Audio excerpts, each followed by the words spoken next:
buenas tardes. Soy Héctor de Mauleón. Le agradezco que nos acompañe nuevamente en una emisión de El Foco.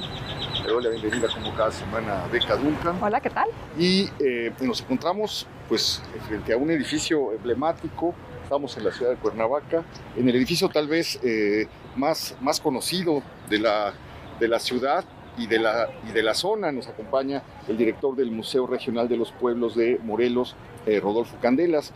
Rodolfo nos comentaba, antes de iniciar la grabación, que en realidad estamos frente al edificio civil más antiguo de América. Lo dijo de una manera muy bella, desde Alaska hasta la Patagonia. Exactamente. Nos encontramos... el edificio civil después de la conquista, ¿no? No, el edificio civil más antiguo que está en uso en todo el continente, desde Alaska hasta la Patagonia, es este. No hay algunos otros en las islas. Claro, porque en ahí llegó Dominicana, Colón, ¿no? Uh-huh. Llegó a la Dominicana, sí. Y demás. De hecho, se parece mucho al edificio de Dominicana, al de Colón. Colón. Sí. Exacto. Bueno, hay un dicho que no sabemos si está confirmado, de que como él sí vivió ahí, Cortés, pues lo veía y era como un asunto aspiracional, y ya que lo logra, pues se construye el suyo, ¿no? Claro, pero esto es una porque hipótesis. Estamos, ¿no? en el corazón del Marquesado de Sí, Valle de Oaxaca. Exacto, esta fue la es el sede. que recibe Cortés 1526, 27. Sí, 26, 27. Recibe el Marquesado, pone en este espacio la sede, por eso se le conoce como la Casa de Cortés. Es un edificio que efectivamente él manda a construir, habita durante algunos años. No sé si es aquí donde ocurre el famoso episodio de que le pica un alacrán. No sabía decirte si es lo del alacrán, pero sí habita unos años. De aquí se va y deja a su familia. Y la familia queda aquí por generaciones, ¿no? Sí tuvo una ocupación por parte de Cortés, pero de alguna forma este edificio es una metáfora de la historia de nuestro país. O sea, tenemos aquí un basamento piramidal mesoamericano. Sobre esto tenemos el emplazamiento del edificio, que ni siquiera es colonial, ¿no? O sea, porque no había ni colonia en ese entonces, ¿no? De hecho, se nota en la arquitectura, no es una arquitectura colonial como estamos acostumbrados a ver. Esto se ve mucho más como un edificio medieval, ¿no? Renacentista. Es que ese es el punto, es esa frontera en el tiempo. De hecho, se supone que esto tenía una muralla que va más o menos por estos edificios. Se han encontrado los restos. Y esta sería como la plaza de armas. Pero cabe mencionar, y esto es importante, que esta es la parte de atrás. Es decir, ahorita vamos a entrar por la fachada trasera del edificio. O sea, esto era una especie de patio. Esto era, digamos, lo que me han dicho los arqueólogos es que esto era la plaza de armas. Okay. Había muralla y aquí estaban pues la parte de la guarnición del propio Cortés, ¿no? Y este edificio prehispánico, que vemos aquí algunas de las ruinas, también tenía un uso, digamos, de alguna manera civil. No era un palacio, no era un templo, era un altépetl. Es un altépetl que sí tiene, o sea, tiene varias funciones. La de recoger tributos, pero también como sede, y no, hasta donde hemos entendido, sí es sede no nada más de administrativa, digamos, no, sino también hay porque hay algunos desplantes que sí son de carácter ritual, o no sabemos incluso si cumplían las dos funciones, ¿no? Entonces, esto lo descubre el INAH cuando en los 70s el gobierno del estado se traslada a ese edificio que tenemos enfrente, que se construyó ex profeso para que se albergara el gobierno del estado, y el INAH lo toma y lo restaura. En el 74, ¿no? En el 74 estamos en año de aniversario. Justamente estos son 50 años de este museo, de parte del INAH, ¿no? Pero, perdón, pero... Es decir, la construcción, la edificación de lo que se llama o lo que se conocía como la Casa de Cortés inicia sobre los restos de un edificio central, claro, en Cuauhnáhuac, exacto, que era el sitio, dice la tradición, que era el sitio donde se recababan los tributos de los pueblos originarios. Entonces, con ese sentido de decir, ahora llegamos nosotros, ahora estamos nosotros. Hay un nuevo poder administrativo, ¿no? De hecho, lo que hace Cortés es, como los altépetls funcionan bastante bien, y están en todo el territorio mesoamericano, que es casi lo que tenemos hoy, después como Nueva España, pues funciona bien, y lo único que hace es metafóricamente, por eso es una metáfora. Debajo de este cimiento mesoamericano viene lo que trae Cortés, viene la parte europea, ¿no? Y es esto es como... Oye, y las piedras del edificio llaman la atención. ¿Es probable que surgieran del mismo Es casi edificio? seguro que buena parte de las piedras que estamos viendo eran piedras que eran del basamento. Como ocurrió en todas partes. Sí, ahora, exacto. esto permanece ignorado hasta 1974. Sí. que se empieza a excavar. Ahí el arqueólogo Angulo, que acaba de estar en el 85 aniversario dando unas palabras de estos fabulosos. Bueno, perdón que te interrumpa, Sí. pero hay que decir que estamos aquí porque seguimos celebrando el 85 aniversario del INAH. Claro. Hemos estado haciendo una serie de programas por distintos lugares de distintos centros arqueológicos celebrando los 85 años del INAH, y pensamos seguirle un buen rato Nos estamos del año, divirtiendo porque mucho. La verdad es que es tanto lo que este país le debe al Instituto Nacional de Antropología e Historia. Creo que es una de las instituciones más queridas, y es tanto lo que le debe que vale muchísimo la pena volver a repasar lo que somos, la conciencia que tenemos de lo que somos, gracias a los esfuerzos de generaciones de arqueólogos. Ese es el punto. Que han estado devolviéndonos esto precisamente, ¿no? Justamente ese es el punto. Yo creo que esa es la función del INAH y para eso estamos. Y por eso creo que tenemos estos 85 y 50, ¿no?, de nuestro museo. Entonces el arqueólogo viene y hace excavación. Dice, si vamos a entrar al Palacio de Cortés, no podemos no entrar habiendo excavado. Entonces hace esto, nos deja librada esta escalinata, nos deja librados estos desplantes, esta irregular, redondo, que es característico, pero también traen monumentos en el espíritu de esa época, ¿no? Yo, un poco en broma, pero a veces los museos regionales eran, digamos, una recreación en pequeño del Museo Nacional de Antropología, ¿no? Porque era este gran museo que daba la pauta para cómo iba, ¿no?, a funcionar todo, exacto, ¿no? Entonces tienen este Tepetlacali, este es un escudo.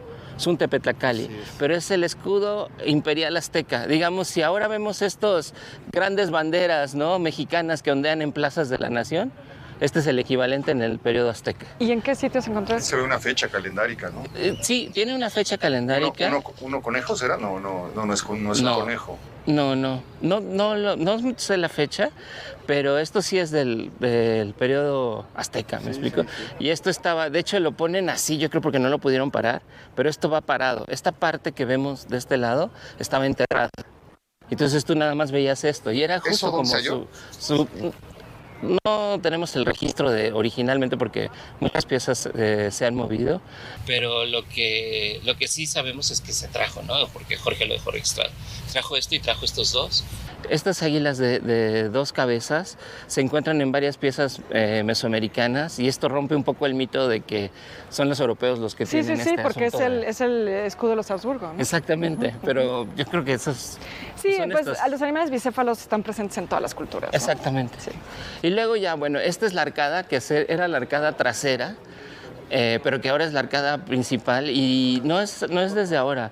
Desde el siglo antepasado, que funcionó como sede del gobierno del estado, esta se volvió la entrada principal porque daba la cara hacia la catedral y hacia los principales edificios administrativos, ¿no? Eso es lo interesante de este lugar, que cómo ha atravesado todas las épocas, ¿no? Está ligado con la estancia de Maximiliano.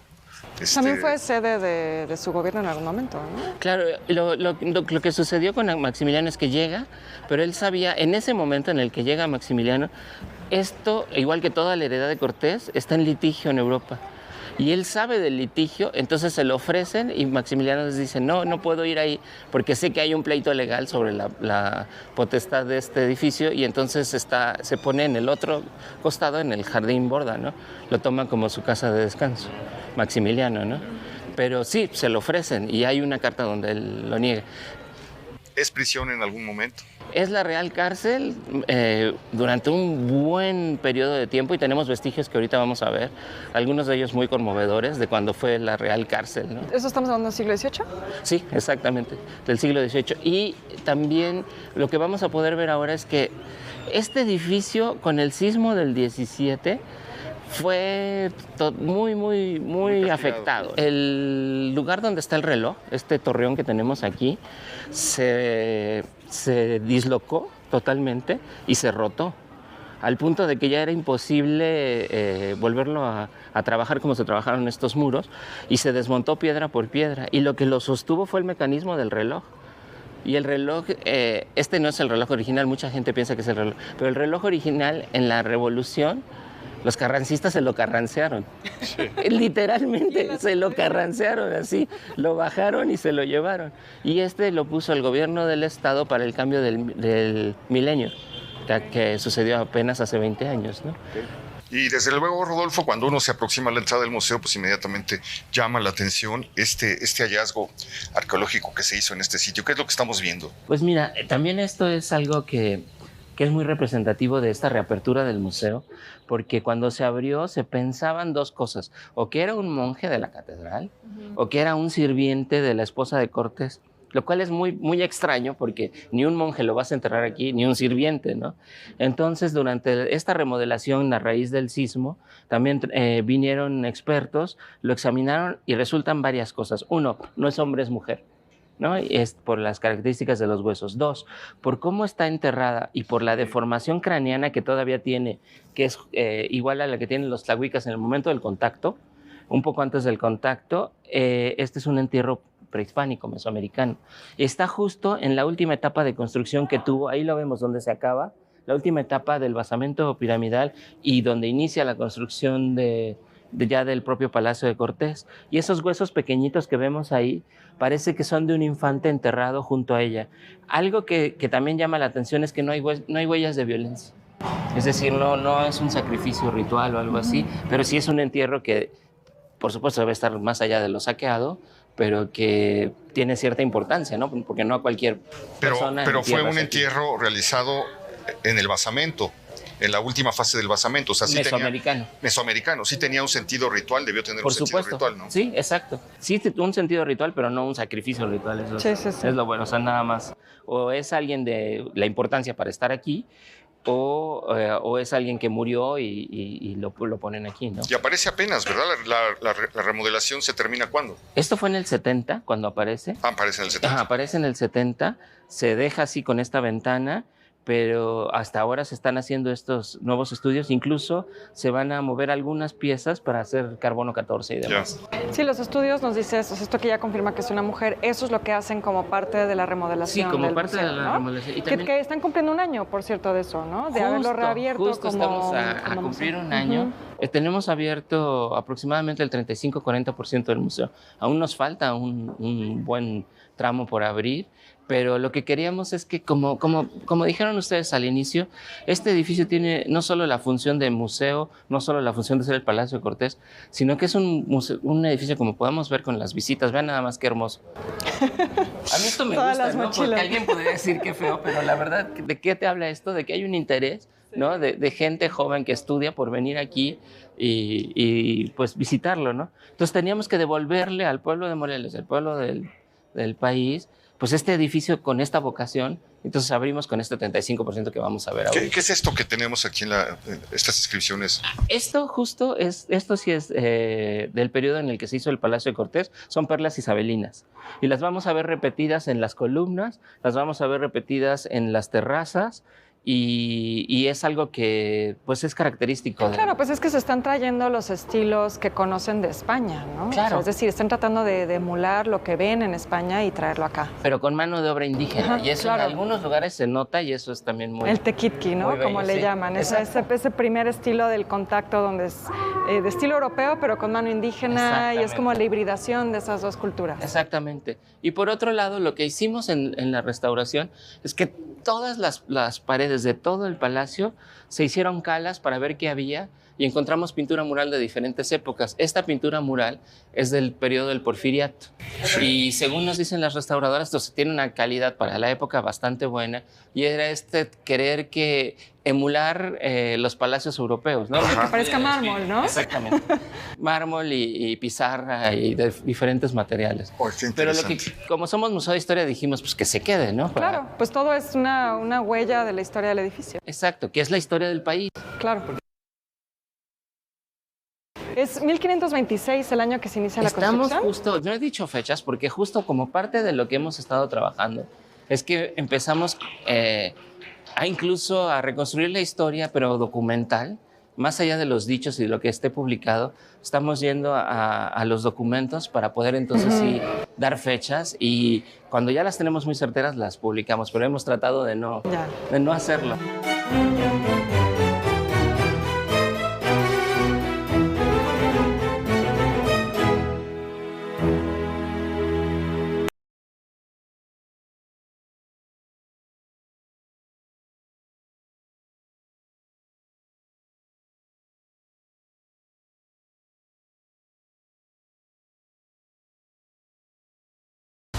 Te acompañamos todo el año.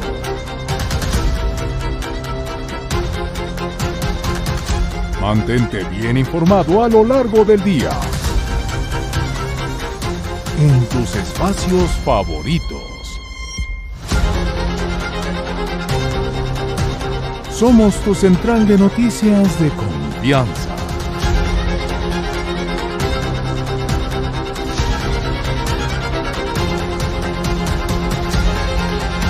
Que te comparte todo lo que sucede en tiempo real.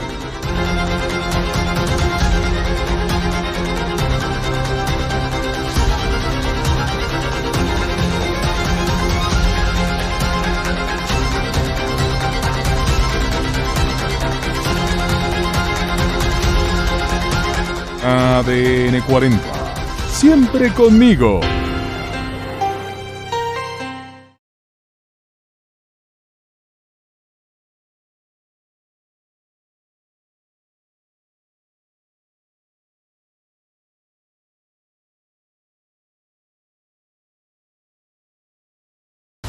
Te acompañamos todo el año.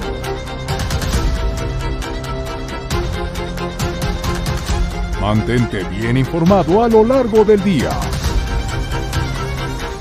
En tus espacios favoritos. Somos tu central de noticias de confianza.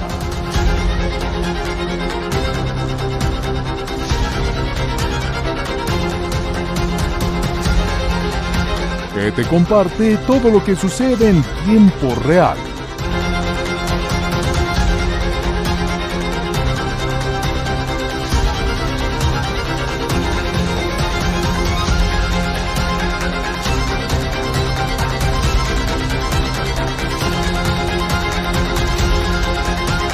ADN 40.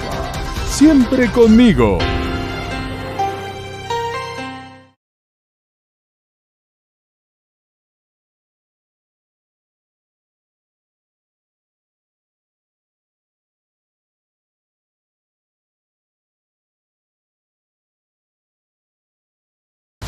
Te acompañamos todo el año.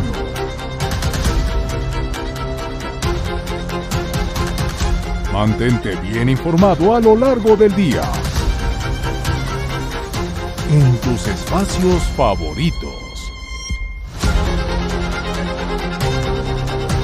Somos tu central de noticias de confianza.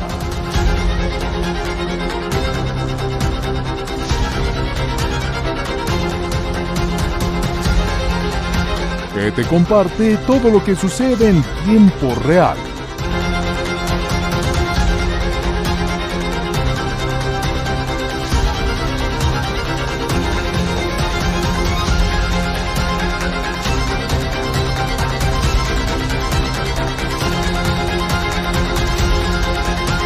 ADN 40. Siempre conmigo.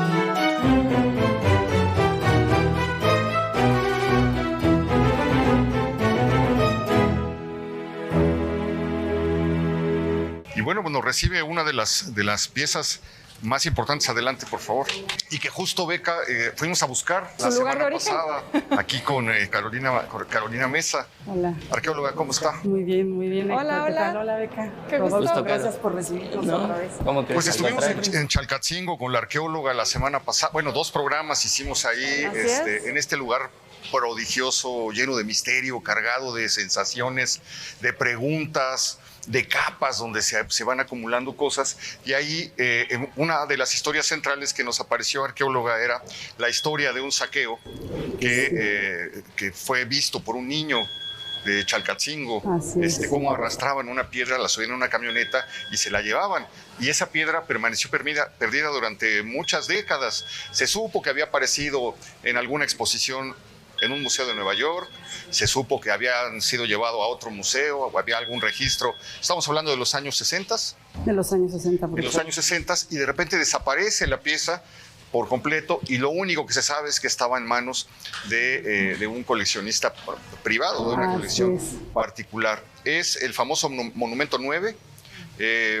conocido también como el monstruo de la Tierra. Dicen que es erróneo llamarlo el monstruo. Portal del inframundo Portal del también le llaman, ¿no? Es lo correcto, ¿no? En Estados Unidos le llamaban el monstruo de la Tierra. Creo que es completamente incorrecto por el sentido de que no hay la figura de un monstruo en el mundo prehispánico, pero efectivamente lo que sí hay es la entrada o los portales hacia el inframundo. Estuvimos en el portal del inframundo hace 2 semanas y es un milagro que hayamos regresado. Volvieron bien, los recibió con gusto y bueno, ahorita los está recibiendo la pieza más emblemática de Chalcatzingo y yo creo que un producto de recuperación de saqueo importante para el país, claro. Incluso porque si recuerdan en Chalcatzingo aquí ya tenemos esta vista de la cueva frontal, ya es las fauces de este felino mítico con el hocico abierto. Que porque la habíamos visto de lado, la habíamos visto en perfil en las piezas que caminamos en el recorrido.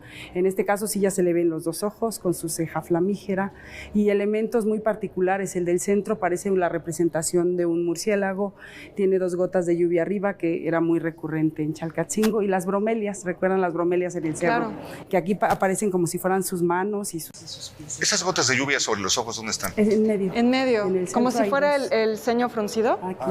Ya. Como el ceño, su nariz, y hay una cruz que no se nota mucho, pero bueno, a mí me encanta hacerle la sombrita.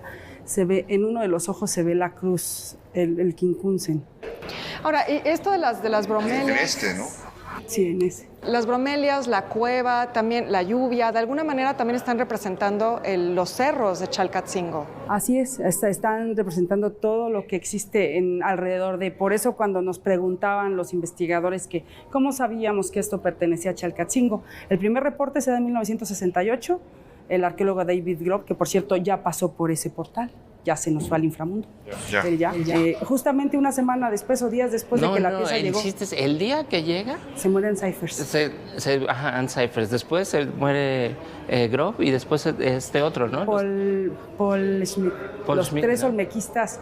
Que lo habían buscado. Y que sobre todo hablaban sobre esta cultura en México, entre arqueólogos. Pero por favor díganme que Grove se murió sabiendo que el monumento regresó a México. Contento. Según dicen, su esposa manteníamos le pudo comunicación con su esposa y él lo último, antes de morir, días antes, se le comunicó que ya estaba por regresar. Porque él fue instrumental en identificarlo en Estados Unidos como el monumento robado de Chalcatzingo, ¿no? Sí, claro que sí, porque él fue el primero que da la noticia. Él lo fotografía en una exposición en el Museo de Arte de Nueva York. Y esa fotografía empieza a hacer sus interpretaciones y él investiga Chalcatzingo durante 5 años seguidos entre el 72 y el 76, hace investigaciones. Entonces él siempre reiterativamente dice que este monumento es de Chalcatzingo, que tiene que volver, pero no lo puede hacer tan fehacientemente porque está en manos de coleccionistas en su país. Pero nos dejó el legado y pues le cumplimos la labor. ¿Por qué se ve que está en pedazos? ¿Qué fue lo que pasó? ¿Qué se puede saber de...? ¿Fue cortado para podérselo llevar? Hay 3 partes, esta línea que atraviesa y la otra de abajo son una fractura que es la manera de desacralizar una pieza. Quitarle lo sagrado en época prehispánica lo hicieron al partirlo en estas 3 partes. Durante una de las ocupaciones posteriores, mexicas o teotihuacanas, tal vez, que es lo más inmediato después del Olmeca. Pero todas las fracturas que tienen en la parte del rostro son hechas expresamente para traficar. O sea, para podérsela llevar como piedra, la fracturan por la parte de atrás, la adelgazan aproximadamente al 50%. Ahorita pesa 1,5 toneladas, pero debió pesar el doble. O sea, para llevárselo en partes y entonces no llamar la atención de las autoridades. Ni siquiera se sabe el nombre de este saqueador, ¿verdad? ¿Sí se sabe? Hay que decirlo. ¿Cómo se llama? No podemos. No. Es que cuando vino la fiscalía y todo, sí se mantuvo como demasiado... Pero fue un atentado, o sea, en el New York Times lo pueden consultar. Lo rebanó a la fiscalía. Sí, está publicado. En el New York Times lo dijeron. Pues ya, ¿qué más ellos. da? Pues ya se lo dijo el New York Times. Que lo diga Rodolfo, porque a mí me regañan. Fue William Spratling. William Spratling, el joyero de Taxco. Sí, él tiene una colección de arte olmeca en el Museo de Taxco que lleva su nombre. Interesante. Sí, claro. Pues y es que vamos a ver, toda la historia es muy curiosa. Él es el que renueva la industria de la plata en Taxco. Sí, él crea la platería de joyería en Taxco y la verdad, pues eso es algo muy bueno. Y también tiene que ver con algo que está aquí en este edificio que es muy importante y es como estos personajes, ¿no? Que tienen, pues, igual que todos, fases, ¿no? Y fases muy luminosas y fases muy oscuras, como pues que la Fiscalía del Distrito de Nueva York, que en sus pesquisas es lo que nos Ok. Lo que hace es rebanar entonces por la mitad y luego cortarla para poderlo sacar simulando que es piedra. No lo rebanan, lo cincelan. Porque tú nos comentabas que en la investigación tú decías por atrás no lo he visto, pero por atrás debe estar cincelado y efectivamente así es como está, ¿no? Sí, está partido en 25 fragmentos. Y ahorita empieza un proceso de restauración ya comenzaron con trabajos preliminares, pero ya va a haber, aquí la gente va a poder observar el proceso de restauración de una pieza, algo insólito que casi nunca muestra el instituto, cómo se lleva a cabo la restauración de una pieza arqueológica de estas dimensiones. Va a estar aquí en el museo a partir de, yo creo que en un par de semanas, hasta junio. Esto que hicieron de partir en 25 piezas contó con la colaboración de alguien, probablemente quien se lo vendió. O a quien le pagó para que lo dejara. Alguien que sabía cómo partir porque trataron de no dañar el frente. Aunque sí hay muchas partes que son restauraciones que ellos hicieron, pero trataron de mantener la forma de la parte frontal. Pero sí ellos debieron, antes de sacarla del país, el saqueador debió de mandarla a partir para llevarla y allá ya la vendió a un coleccionista privado. Sí, sacarla en pedazos. Entonces estuvo medio siglo. Más o menos. Sí, pero estuvo exhibida como Carolina dice, en el Met, en Nueva York, en la exposición de Before Cortés, que fue la más grande exposición mexicana de ese tiempo. Estuvo en el Museo de las Artes de Chicago, expuesta, ¿no? Entonces, o sea, sí... Estuvo en Washington en los 80. Estuvo en Washington, entonces sí tuvo como su recorrido, aún siendo robada, ¿no? Y en museos de mucho prestigio internacional, ¿no? Y decía procedencia Chalcatzingo. O sea sí sabían el origen. Sí, como una especie de impunidad, ¿no? Como de triunfo. Y entonces, ¿qué? Se hizo una super carpeta a lo largo de los años para exigirla. 18 años. A partir de que inicia un proyecto Chalcatzingo a cargo del arqueólogo Mario Córdoba, él empieza, dice, es que esa pieza tiene que volver, Grob se lo dijo. Entonces comienza a hacerse un expediente robusto para lograr repatriar la pieza y se tocaron por años y por sexenios las puertas de la Secretaría de Relaciones Exteriores, en el propio instituto, el jurídico, hasta que en 2022... por azares del destino y porque durante este gobierno se interesaron, alguien se interesó. El coronel Bodaños, que es el fiscal de distrito de la Unidad de Tráfico de Antigüedades en Manhattan, él se dedica a repatriar patrimonio arqueológico a muchas partes del mundo. Entonces le llegó el caso a través del cónsul general Islas, de México, Nueva York, Jorge Islas. Y como son conocidos, se hizo algo muy rápido. Entonces comenzaron ellos a la investigación. Un día me llaman a mí, yo no hice nada de Nueva York. Y yo ¿qué pasó, no? Y ya me empiezan a explicar y dije, mira, ya va a regresar. Entonces empieza una investigación de 4 meses. Se hace entrevistas al señor que en aquella época era un niño y que solo recordaba la camioneta blanca. Y no recordaba un monumento que se movió, pero recordaba más otras cosas. Se hace una serie de investigaciones mediante entrevistas, interrogatorios, y les damos documentos. Entonces ellos nos dijeron que con todo el expediente que les conformamos iban a lograr decir al coleccionista que esto tenía un origen y que lo tenía que devolver. Y para ese momento ya estaba otra vez en el mercado negro. Ahora, sobre el origen de la pieza, porque a menudo hemos visto sobre todo en las notas de prensa que se habla de un monumento olmeca, pero lo que tú nos explicabas en Chalcatzingo es que no es un sitio propiamente olmeca, hay influencia, hay inspiración olmeca, pero no es un asentamiento olmeca en sí mismo, ¿no? De resonancia cultural. Exacto. Es la iconografía y el estilo olmeca el que se plasma en las rocas y en los monumentos de Chalca. No hay seres, o sea, personas que hayamos hecho análisis donde digamos sí vienen de la costa del Golfo y son olmecas como tal, sino que es esta influencia, pero sí es lo más antiguo del centro de México. Entonces sí, son estas representaciones que retoman de la costa, que se plasman en Chalcatzingo con sus elementos particulares como estas bromelias que son muy, muy de Chalcatzingo. Por cierto, pues bueno, querías hacer una pregunta sobre las bromelias. No, solo que nos habías dicho que era una especie endémica de ese cerro, ¿no? De ese cerro de Chalcatzingo. Hay una bromelia y hay un libro de la Universidad de la UAM que tiene la especie. La registran ya como especie endémica de Chalcatzingo. Es esta pequeña bromelia, que aquí no se nota mucho, pero es la manita de 6 dedos, es la planta y esta es la flor. Y es una flor morada. Bueno, en la planta real es una flor morada. Entonces tiene sus 4 plantas. Y otra vez este cuadrifolio, que es el acceso a la entrada. Y que nosotros lo veíamos allá como si estuviera partido a la mitad, ¿no? Solo veíamos los 3 lóbulos. Ahora, esto estaba colocado en el... Aquí. Ajá, exacto. Ahí se encontró, ¿no? Lo que dicen es que estuvo en el cerro, ¿no? Pues puede estar asociado a la arquitectura. Bajarlo desde el cerro hubiera sido muy difícil. Los monumentos como una pesan especie de mucho. estela Este sobre lugar el edificio. que está marcado es Como donde un caminamos. marcador para hacer ceremonias. Donde caminamos, que había un basamento hecho con lodo. Es ese. Es justo de detrás. procedencia olmeca. Así es. ¿No? Sí. Y aquí donde está esta señal es donde lo encontraron. De aquí lo bajaron, ¿no? Acá para llevárselo. Para ya trasladarlo, así es. Y pues este es el monumento, el famoso Monumento 9. Es el monumento más importante que ha regresado en la Sí, que ha historia de la regresado al arqueología país mexicana. por su volumen y por su significación. Y como decía Carolina, en 2 semanas más o menos vamos a tener aquí un dispositivo museográfico para que la gente pueda venir y seguir teniendo la relación con el monumento, pero ahora en su etapa de restauración. El gobierno de Suiza, a través de una convocatoria que gana el gobierno mexicano, da los fondos para que se pueda hacer la restauración del monumento. Y lo que decidimos entre la coordinación de restauración y nosotros es que lo vamos a hacer aquí, para que de nuevo, con esta idea de que la gente pueda incluso tener, ¿no?, la posibilidad de ver cómo se restaura algo como esto. Muy bien, bueno, pues vamos a hacer una pequeñísima pausa.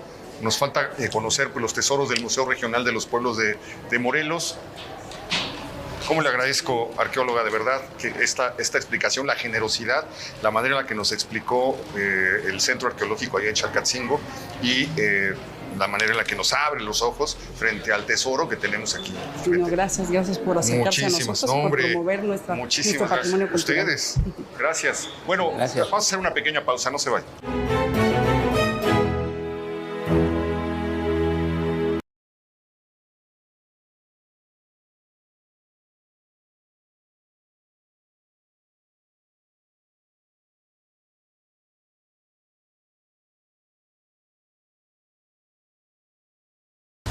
Te acompañamos todo el año.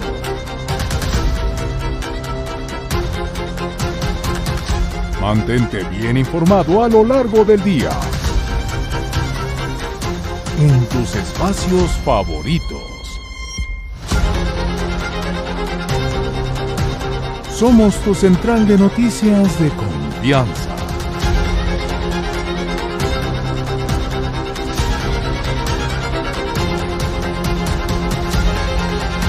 Que te comparte todo lo que sucede en tiempo real.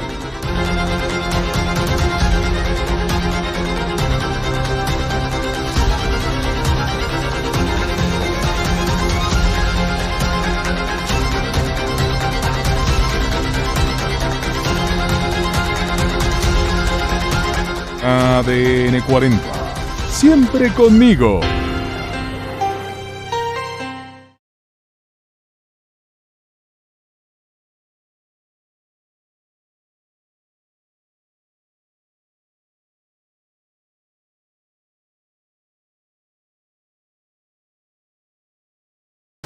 Te acompañamos todo el año.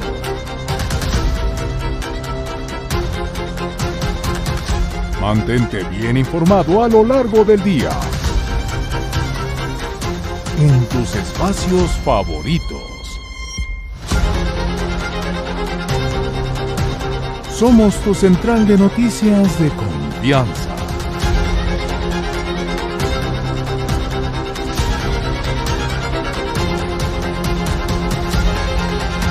Que te comparte todo lo que sucede en tiempo real.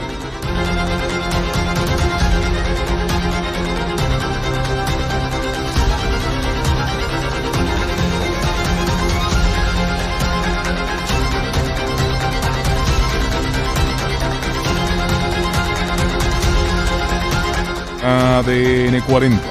Siempre conmigo.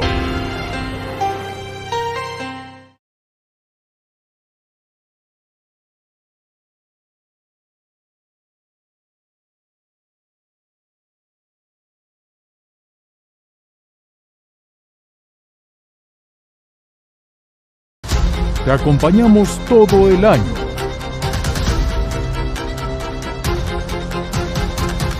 Mantente bien informado a lo largo del día.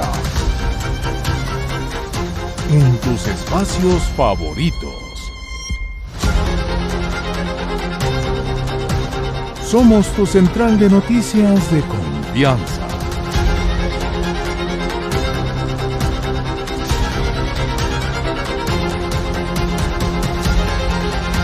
Que te comparte todo lo que sucede en tiempo real.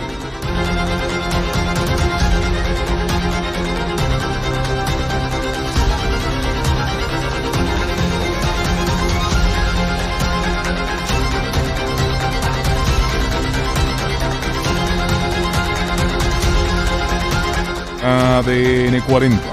Siempre conmigo.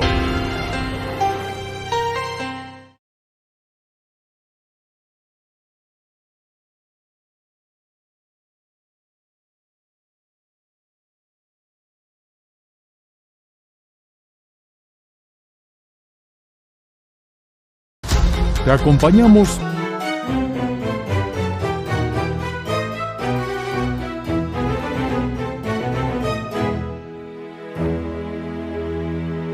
Esta es la sala de, digamos, los primeros pobladores del estado de Morelos, y aquí hay algunas ideas que quiso dar la arqueóloga que la formó, y es que en ese tiempo la principal característica a resaltar es la femineidad.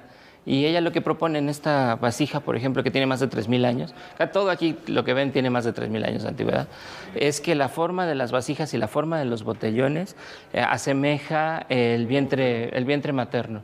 ¿Y por qué? Porque de ahí sale la vida, de ahí sale el sustento. El culto a la fertilidad, ¿no? El culto como a la fertilidad desde lo femenino. Otro punto es que todas las figuras que se han encontrado de gente que representan personas no tienen características todavía de linaje, sino que son todos, digamos, tienen el mismo derecho y la misma circunstancia, ¿no? Todos vienen del mismo lugar y todos son, son iguales. No hay jerarquías sociales. No hay jerarquías, todavía. Más que la jerarquía es lo que tú puedas hacer, lo que tú puedas desarrollar, eso te da tu lugar en la sociedad. Pero no hay todavía heredades y demás. Nobleza, por decirlo de algún modo. La mayoría de lo que se ha encontrado en cuanto a figuras que representan deidades son femeninas. Y en ese momento también empiezan a aparecer los chamanes, que son gente que se dedica a estudiar la naturaleza, sus fenómenos, por dónde sale el sol, cuándo cultivar, cuándo llueve, y empiezan a generar todos estos conocimientos, ¿no?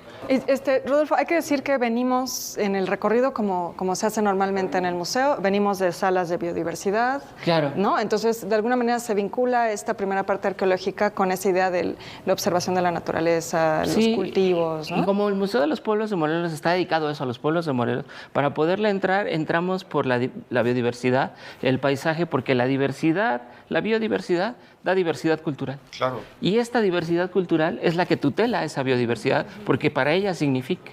Cuando hacemos la ruptura entre la biodiversidad y la diversidad cultural, es cuando se dan estas cosas como la pandemia, ¿no? Es decir, cuando no estamos cuidando nuestra biodiversidad, es cuando hay disrupciones fuertes, ¿no? Entonces, la una está amarrada a la otra, ¿no? Claro. Y eso explica, por ejemplo, los intercambios culturales, los intercambios económicos, los intercambios políticos, pero nos desviamos porque hay chamanes aquí. Sí, pues porque empiezan a surgir, ¿no? esta clase de los chamanes, y por ejemplo, esta que está aquí es una pieza fenomenal, y si ven, le está saliendo una cola, o está perdiendo esta cola en este proceso de nahualización que tienen los chamanes. No nada más los chamanes, sino también los dioses, o sea, como las metamorfosis de Ovidio. Un dios se puede transformar en animal o en persona, y hay personas que se pueden transformar en animales. Qué bonito. Dice que cumplían su función con ayuda de tambores, espejos y plantas que les permitían entrar en trance para empezar a transitar precisamente por el mundo de los elementos del ritual, ¿no? Y justo ese es el inframundo. El más allá, la otredad, ese es el inframundo, para eso sirve ese portal. Y aquí lo que hicimos fue recrear el portal al inframundo antes de que sepamos que nos lo van a devolver. Nosotros ya hicimos esta museografía, ya tenemos esta reproducción porque sabemos que nos hace falta, y es una forma de decir, nos falta este monumento y es importante. Y entonces, como aquí empiezan a aparecer las influencias olmecas en el territorio morelense, ahora vamos a entrar... Perdón, nada más. Sí, claro. Aquí vemos una forma de nahualismo, ¿no? Exacto, es un nahualismo. Un rostro humano con una figura de animal. perro. Y aquí vuelve a aparecer esta figura de la mujer, Sí. la figura femenina, Sí, asociada también, pues, desde luego con la fertilidad, exacto. pero dicho de una manera muy bonita, porque dice que siempre aparece como una mujer inmaculada, joven e inmaculada, Sí. como cuando la tierra se quiebra por primera vez, como cuando se entra en un bosque jamás pisado, o como cuando se construyó la primera casa y se fundó el primer pueblo. Exactamente. Esta es la idea. Si te das cuenta, es como una idea justo de una diversidad cultural muy amarrada con la naturaleza y cuyas sus significaciones a través de las piezas son las significaciones de la naturaleza. Entonces ese surco abierto para la semilla es esto, ¿no? Es esta tierra que está nueva, que es primigenia, y esto es lo que representas también en las figuras humanas.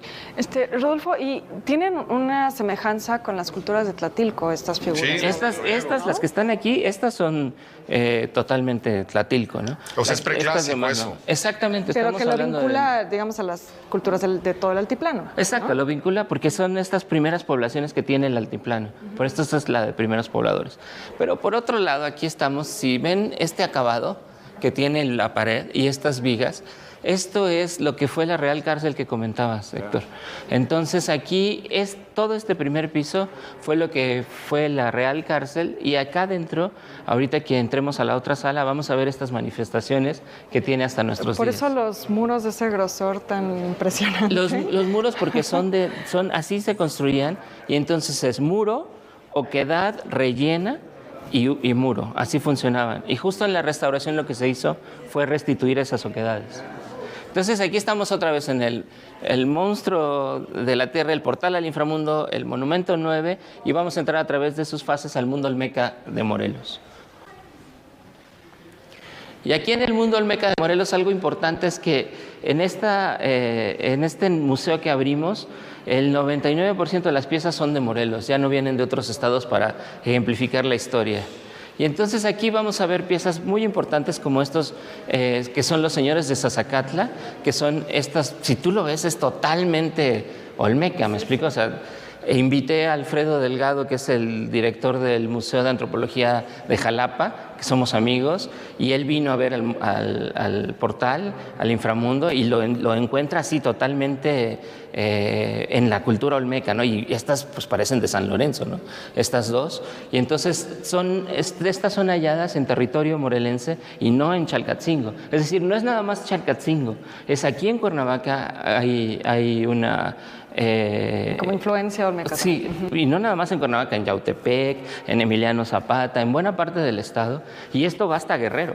Es decir, estamos todavía como instituto encontrando zonas arqueológicas con características plenamente olmecas, incluso en Guerrero, ¿no? Oye, Rodolfo, nada más para quienes nos ven en casa y no saben identificar lo olmeca, ¿por qué dices que esta pieza ya es olmeca? Las Sí, cejas, claro. Tienen la lo boca, mismo que el monstruo ¿no? de la tierra, tienen estas cejas flamígeras, esta nariz ancha, esta boca como de jaguar, como caída. Aquí no tiene la cruz para entrar porque no es un portal, pero tiene esta boca de jaguar. Y arriba, si ven, tienen como dos salidas, como un sombrerito con dos salidas. Y esto es totalmente olmeca y hay quien lo representa como el maíz, ¿no? Y estamos hablando de los inicios del maíz, ¿no? Oye, otra pieza muy interesante es esta que vemos aquí. Claro, aquí tenemos de nuevo los chamanes. Estas son representaciones, este es un collar de chamanes, de figuras de chamanes, y esta es una piedra ritual que se encontró. Aún no se sabe exactamente para qué, pero en el lugar donde se encontró, pues son estos vestigios de estos casta de chamanes. De hecho, estas figuras que vemos ahí, los que les estaba hablando, son chamanes que están sentados en una posición ritual, porque están performando un rito. Ahora, estos, ¿por qué están en nichos? Porque se encontraron en nichos en una pirámide, y el por qué de repente en un nicho estaba esta, que es una estalactita, y esta, vela, esta es una formación mineral de dentro de una cueva. ¿Por qué están en nichos igual que los chamanes? Porque lo que dice la arqueóloga que están tratando de decir es este viaje del inframundo, del mundo espiritual que decían, a nuestro mundo que puede realizar el chamán. Entonces te está diciendo, yo puedo penetrar en la cueva y transformarme, y transformar este cuerpo en algo espiritual que ya no tiene la forma que tú estás acostumbrada a ver, ¿no? Entonces por eso estamos en esto. Esta figura es fabulosa, lo que dijo, y la tenemos en una esquina justa para que le puedan ver la vuelta, son 3 mujeres unidas, y tenemos las piernas, y las ven en esta forma, como en una especie de suástica, que lo que indica es movimiento. Entonces esto, cada vez que vemos estas 3 representaciones, igual en los botellones 3 pisos, nos está hablando del mundo superior, de nuestro mundo y del inframundo. Y si tiene movimiento, lo que te está diciendo es que esta pieza está girando entre los 3 niveles, ¿no? Sabemos que la cuenta corta se hizo justo para eso, ¿no? Por ejemplo, este es de nuevo el monstruo de la Tierra, el portal al inframundo, pero en su característica ahí sí de monstruo de la Tierra, y les dicen así porque es antes de que existiera Zipactli. O sea, estamos así en los albores de la civilización en Mesoamérica. De hecho, en Chalcatzingo veíamos el antecedente de Tlaloc. Exacto. Sí, es como cuando la religión empieza a institucionalizarse, ¿no? Y es más que la religión, es como una visión. Es la cosmovisión que tenemos hasta la fecha en muchos pueblos. Es una idea ¿no? como semilla que va a germinar y 1000 años después va a dar lugar al dios que conocemos como Tlaloc o a la diosa de la tierra. Si lo ves, es digamos un sapo con la boca abierta, y esto es porque tiene esos 3 cuencos adentro como ofrenda, y ahí tenemos otra vez la X, que es la X del portal del inframundo, que está en todos lados, que es en realidad una especie de, para que nos entiendan, como un mandala. Son los rumbos del universo, ¿no? Y cada vez que ves eso, que lo vas a ver en todas las figuras olmecas de importancia, es eso, ¿no? Te está marcando los rumbos, ¿no? Y aquí tenemos, por ejemplo, otro de los monumentos de Chalcatzingo, y si te fijas es lo mismo. Tiene la boca con forma de cruz, los ojos, estas cosas que tienen el entrecejo, pero en este caso tiene rayos porque este es el sol. Okay. Esta es la representación del sol. O sea, tiene como un tocado, olmeca, ¿no? Ajá, exactamente. Y de nuevo estas 2 bifurcaciones que son como el maíz, ¿no? Si quieren, miren, como para irlo redondeando, estas son joyas del periodo olmeca. Este changuito únicamente hay 4 en México, es el único que está completo, está hecho en jade, que es nivel de dureza 10. El 10 es el 10 es el diamante, esto es 8. O sea, es duro de tallar, y vean, hace 3000 años lo que estaban haciendo. Ahora, esto es jade y las piezas verdes son turquesas. En México no tenemos ni jades ni turquesas. El jade viene de Centroamérica y las turquesas de Nuevo México.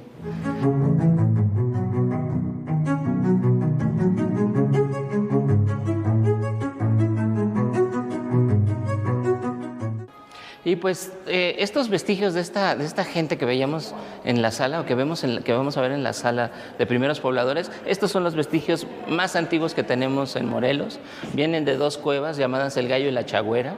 Son ofrendas, y esto es un izcacle. Estos zapatitos que se ve que se usan en los códices mexicanos, este es uno de ellos. Como una sandalia. Es una sandalia. De hecho, en una cueva. De hecho, por eso le decimos cacles. Sí, claro. A los zapatos. Claro. Este es un izcacle, de ahí viene, ¿no? Y ahora, esta es una ofrenda que está en una cueva. Y esta cordelería, les digo, tienen más de 3,300 años. Es lo más antiguo que hemos encontrado en el estado. Pero como abrimos después del terremoto y la pandemia, quisimos enseñárselo a la gente de Morelos, pues para recuperarnos, ¿no? Y esta cordelería tiene estas pequeñas mazorcas que ven. Esas pequeñas mazorcas, por su edad, son del periodo en el que se está domesticando el teocintle. Y el teocintle se va a convertir en el maíz moderno. Y por eso tienen ¿Es el premaíz? Sí, exacto. Son como pre o proto maíces. Y tienen ese nivel de significación al grado que son ofrendas, porque esto está ofrendado muy dentro de cuevas. Esto aparece en cuevas, El Gallo y la Chagüera, que se ubican en la zona, ¿en qué municipio? Del río Yautepec, en el municipio de Yautepec, en la sierra que está al ladito del río Yautepec, ahí, y son cuevas profundas, no estaban a la entrada, me explico. O sea, tienen que hacer espeleología para llegar y encontrarlo. Esto es extraordinario, que se conserve algo así, con estos materiales, ¿no? Exactamente. De hecho, la verdad lo tenemos expuesto solamente con esta misión de dar a conocer a la gente de nuevo. Esto es lo más antiguo que hemos encontrado aquí, pero estamos a punto de llevárnoslo para mantener su conservación. ¿De qué está hecho? Ixtle. Ixtle. Y estos son diferentes tipos de agaves y de ixtles también. maguey y eso. Ajá.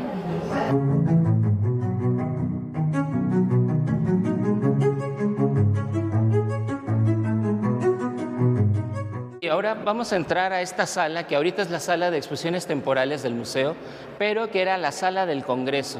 Y tenemos en sus bóvedas estos murales que hizo Salvador Tarazona en los años 30 en esta sala del Congreso, que estaban tapiados y que cuando se hace todas las composturas por el terremoto se encuentran y decidimos volverlos a exhibir. ¿No había registro de que estuvieran aquí estos murales? Había un libro de donde sacamos las fotos que están en las cédulas y es la única mención que se tiene sobre estos murales. En algún momento se cubrieron. Se cubrieron y desaparecieron pues de la idea, ¿no? de su existencia. Entonces, de nuevo, con nuestra vocación de monumento de historia, pues este es un periodo muy importante para Morelos. 1938. Exactamente, 1938. ¿Por qué se cubrieron, se sabe?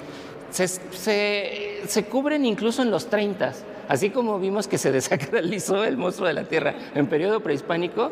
Aquí primero tenemos tres etapas de pintura y termina en blanco. La propia gente de los 30 de Morelos lo pinta encima y lo deja blanco. Pero al mismo tiempo esta es nuestra sala de exposiciones temporales. Tenemos esta colección que está aquí sobre el cuerpo humano, que viene de una colección privada llamada Leof Binot, y de la cual les quiero hablar en específico de esta pieza. Esta pieza es un tepetlacali, es decir, es una caja de piedra. Estas cajas de piedra se utilizaban en tiempos mesoamericanos para ponerse debajo de un basamento, ya sea el de tu casa o una pirámide, y ahí guardas cosas preciosas que van a sacralizar el espacio. Bueno, esta caja tiene inscripciones, está vuelta arriba para que la gente pueda ver la parte que te tocaría la tierra, que es Tlaloc Tlaltecutli, con este diseño en X que es también mesoamericano, con Aztlán en el centro y vemos la garza. Esto es totalmente imperial azteca y tiene estos 4 sellos alrededor de los sellos imperiales azteca con numerales y con fechas calendáricas y numerales. Entonces este es un tepetlacali del tipo espacio-temporal. Es decir, nos está dando nociones sobre el espacio porque tiene lugares señalados y sobre el tiempo porque tiene fechas señaladas. Por su disposición en el tepetlacali, por cómo está este Tlaltecutli, este tepetlacali se está moviendo en el tiempo y en el espacio y es el axis mundi a partir del cual se crea el universo.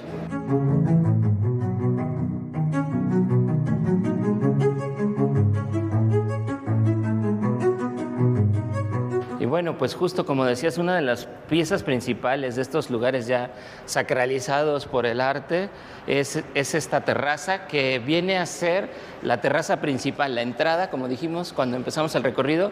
Esta sería la entrada principal en tiempos de Cortés porque dominas el valle, porque dominas en este día, ¿no? Pero ahí está Tepoztlán y después están los volcanes. O sea, está el norte para allá. Exacto. Y ahora, el punto aquí también interesante y que les decía de cómo es la vida, es que tenemos este mural de Diego Rivera aquí, básicamente porque en tiempos en que Dwight Morrow era embajador de los Estados Unidos en México, William Spratling le dice a Morrow, que tenían amistad, oye, ¿por qué no se comisiona un mural en el Palacio de Cortés? E incluso, ¿por qué no lo hace Diego Rivera? Y por eso tenemos este mural aquí. Bueno, y hay que decir que Morrow en esos años además estaba siendo un personaje muy destacado. Estamos hablando de que esto se hace en 1929, en la negociación de paz de la Guerra Cristera. O sea, él es quien impulsa estos encuentros entre el gobierno mexicano y la Iglesia Católica para pacificar al país. Se lee de derecha a izquierda. ¿Empezamos allá entonces? Sí, se lee de allá para acá. Y la grisalla, que es la parte de abajo, que tiene la intención de verse como si hubiera sido labrada en la piedra, esta grisalla cuenta la caída de Mexico Tenochtitlan, ¿no? De México Tenochtitlan. Entonces aquí tenemos esta caída del Altépetl que se da porque se encuentra a través de los enormes ejércitos de pueblos mesoamericanos que acompañaban a Cortés, y este es el recuento de la caída, ¿no? de Cuauhnáhuac. Y tenemos aparte imágenes que son icónicas en nuestra historia. No sé si recuerden el billete de 20 pesos con esta parte, ¿no? Que está este guerrero jaguar, ¿no? Encima de un español. Y algo que comentaron los arqueólogos que han venido ahora por todo esto de la restauración es que vemos los vestidos que tienen las huestes indígenas. Y si tú ves los recuentos que hay de la época, son tal cual, ¿no? Estos cucuruchos que vemos, estos vestimentas. Sí, se ve en los códices, ¿no? Exactamente, está muy bien documentado. Entonces, algo que destacó a Rivera por sobre otros es que tenía digamos, se documentaba muy bien, ¿no? Y sus trabajos son serios, ¿no? Entonces, vemos errores a la fecha, como por ejemplo, están tirando con arcos y sabemos que no había arcos, pero en ese entonces no se sabía y en los códices aparecen arcos. Pero eso sabemos que había lanzaderas. Ya es una interpretación española, ¿no? Exacto. En la guisalla vemos desde la llegada de Cortés, ahí está con la Malinche, ahí está el encuentro de Cortés y Moctezuma con la Malinche en medio. Este es el asedio final de Tenochtitlan que sabemos que se llevó por agua, ¿no? Los bergantines. Exactamente, los bergantines que arman, y esa es la forma, porque por tierra pues lo que le tocó fue la noche triste, ¿no? Al mismo tiempo, esta es la caída del Cuauhnáhuac a través de este árbol que les digo, y ya después vienen pues, los periodos de barbarie que tuvimos, ¿no? Entonces ahí están marcando a la gente como si fueran reses, ¿no? Aquí tenemos el tormento a Cuauhtémoc, y aparte algo que dice un arqueólogo, que esto es medio tenebroso, pero es real, es que no es que le quemaran los pies, es que lo que hacían es que el chapopote lo volvían líquido y lo vertían. Y de esa forma no te quemaban una vez los pies, sino te la quemaban infinitas veces. Ese era el tormento, ¿no? Y está bien hecho porque lo documentó de nuevo Diego Rivera bien, ¿no? Ahí vemos cómo lo están vertiendo, ¿no? Este líquido caliente. Y aquí esto es importante. ¿De quién le ven cara? De Diego, ¿no? Exactamente. Este es un autorretrato de Diego Rivera, pero se pintó a sí mismo como Morelos. Y después ya pasamos por esta sed también clerical, y tenemos esta parte del mercado que es otro de los errores que le mencionan, que no había mangos en esa época, pero no se sabía, ¿no?, que no había mangos. Vienen de Asia, llegan con las nau, ¿no? Con la nau, que sí pasan por aquí, pero eso. Aquí estamos la destrucción de los templos, ¿no? Es este periodo, y ahí mira, te llamaba la atención al inicio esa figura, ¿recuerdas? La perla isabelina, que se repite, la vemos aquí, hecha con manos la vemos indígenas. aquí, y ahí vemos, esta es la construcción, con la construcción justo de este edificio, ¿no? Del palacio.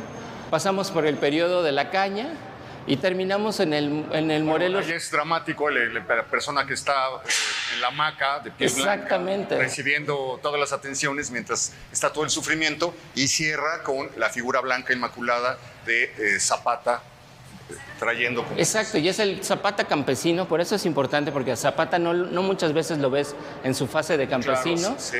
Aquí está en su fase campesina, incluso trae una hoz.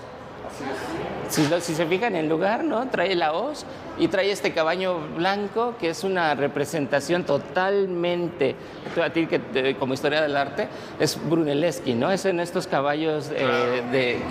De hecho, le apasionó tanto pintar el caballo que si te fijas a Zapata lo dejó así ya Sí. Casi lo saca del edificio. Digo, parece también de Paulo Uccello, ¿no? Estos artistas del Uccello, Renacimiento. justamente, exacto.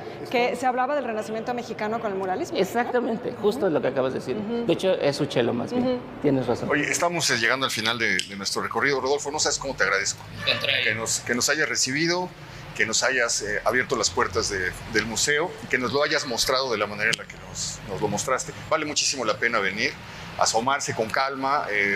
Hay piezas que se van. Sí, pues bueno, el Monumento 9 va a estar aquí un tiempo y se va a ir a Chalcatzingo.